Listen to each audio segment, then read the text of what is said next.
Tuhan. Saudara, kita sampai kepada pasal yang kedua dari 2 Petrus 2. Ini berbicara mengenai guru-guru palsu yang mengakibatkan masalah di gereja mula-mula. Pasal ini dimulai dengan menuliskan, sebagaimana nabi-nabi palsu dahulu tampil di tengah-tengah umat Allah, demikian pula di antara kamu akan ada guru-guru palsu. Mereka akan memasukkan pengajaran-pengajaran sesat yang membinasakan. Bahkan mereka akan menyangkal penguasa yang telah menebus mereka, yang dengan demikian segera mendatangkan kebinasaan atas hidup mereka. Banyak orang akan mengikuti pola hidup mereka yang dikuasai hawa nafsu, dan karena mereka yang kebenaran akan dihujat. Dan karena serakahnya guru-guru palsu itu akan berusaha mencari untung dari kamu dengan cerita serupa isapan jempol mereka. Tetapi untuk perbuatan mereka itu hukuman telah lama tersedia dan kebinasan tidak akan tertunda. Saudara, perkataan Petrus ini keras dan tegas karena ada kelompok-kelompok orang yang sudah keluar dari jalur yang benar. Ya, mereka mengajarkan ajaran yang sesat, yang menghancurkan, dan pengajar ini juga menghapuskan ajaran yang benar dari Injil. Mereka menyangkali sebuah fakta bahwa Kristus adalah jawaban satu-satunya. Hanya Dia saja jalan kepada keselamatan. Jadi mereka menggali lubang mereka sendiri untuk penghakiman dan kehancuran, dan bidat-bidat juga mengajarkan sesuatu yang bertentangan dengan ajaran Injil.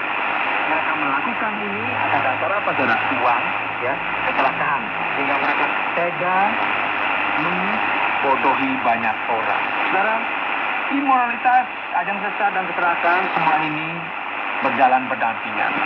Jadi kita perlu hati-hati memperhatikan ini karena mungkin Anda juga bisa salah belok, ya, dan akhirnya sampai kepada turunan yang terjal.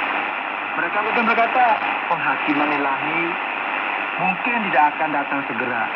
Mari kita mengingat bahwa sebab jikalau Allah tidak menyayangkan malaikat-malaikat yang berbuat dosa, demikian 4, tetapi melemparkan mereka ke dalam neraka dan dengan demikian menyerahkannya ke dalam gua-gua yang gelap untuk menyimpan mereka sampai hari penghakiman. Nah, para malaikat yang telah berdosa di masa lampau telah dihukum oleh Tuhan. Dan mungkin sekali apa yang Petrus sampaikan mengenai kejatuhan para malaikat pada mulanya atau malaikat yang berkaitan dengan kemerosotan umat manusia pada zaman air bah.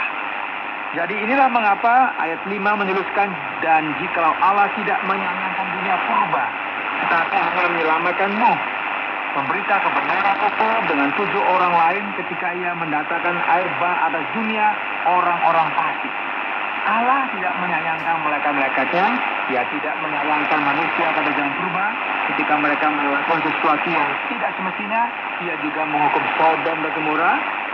Apakah Anda ingat kota Sodom? Ya, begitu masih ingat, ya. Ketika banyak orang dari kota itu yang mengetuk pintu rumah Lot dengan maksud untuk memakai malaikat-malaikat yang ada di rumahnya.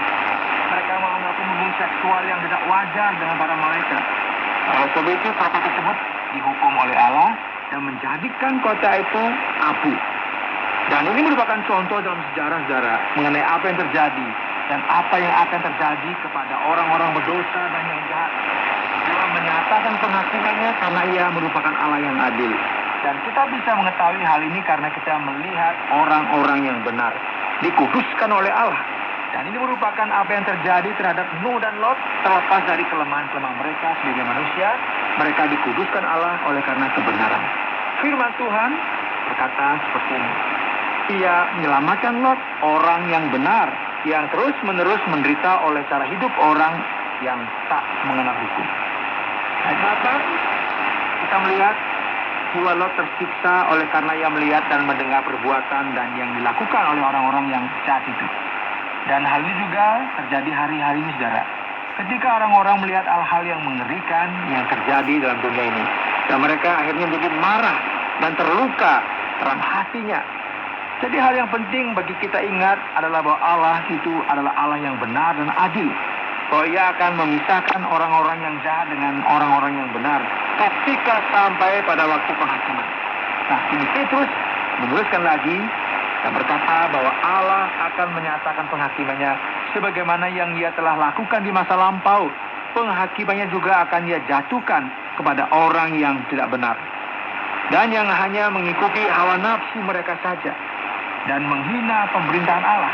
Saudara, serakahan berjalan beriringan dengan imoralitas, ajaran yang salah, dan ketidakhormatan akan otoritas.